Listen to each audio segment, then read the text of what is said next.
All right, April, thank you so much. You know, we first told you about the inaugural class at Midwestern University's College of Veterinary Medicine when they graduated back in May.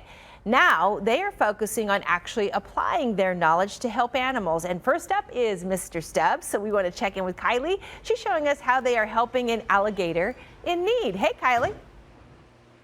Hey, good morning, guys. This is such an interesting story. So if you've got kids at home and they want to see something cool, come over to your TV screen. This right here is a prosthetic tail, and I want to introduce you to Mr. Stubbs. So Mr. Stubbs right now, he came to the Herpatological Society years ago, and he's missing his tail. They think a gator bit it off years ago, and so he has been living without a tail for many years. But then the folks at Midwestern University, they got together and they decided that they were going to help create a prosthetic tail for him. So right now they are fitting this one on him. So this was the first one he ever had, the one in my hand. And then we've got Dr. Justin Georgi fitting his newest one. This is the one for summer.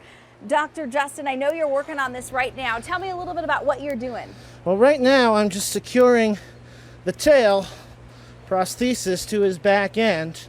We need to make sure it's on nice and tight because it has to act like a part of his body in order to keep him steady and safe while he's moving around both on land and in the water.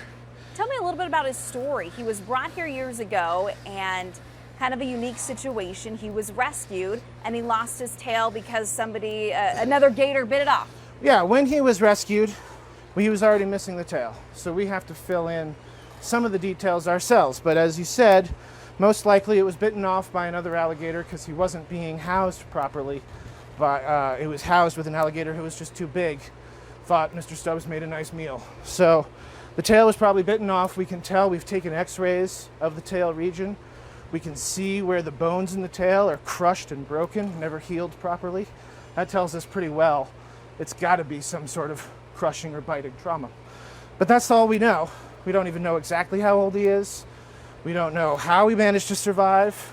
But he survived. But he survived. And he's a got fighter. this new tail. You guys have spent a year working on this new tail. Talk to me about the features and what it's going to help him be able to do.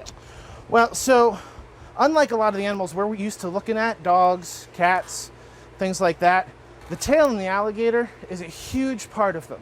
It's a large part of how much of their body weighs. It's very thick and muscular. It's the only organ they use when swimming. So without his tail, he can't swim at all. He just flops around in the water. We actually had to teach him to doggy paddle so that he could move in the water at all without his tail. And even more than that, they actually use their tail when they're walking on land too. It's an important part of how their body balances. So without a tail, he can't even walk very well. He falls over a lot. He walks very slowly and tentatively. So we got to put this tail on him both so that he can learn to swim like a real alligator again, and also so that he walks a little more safely, a little more surely, and actually doesn't put wear and tear on his joints so that over the long term he doesn't develop long-term disabilities as a result of not having that tail.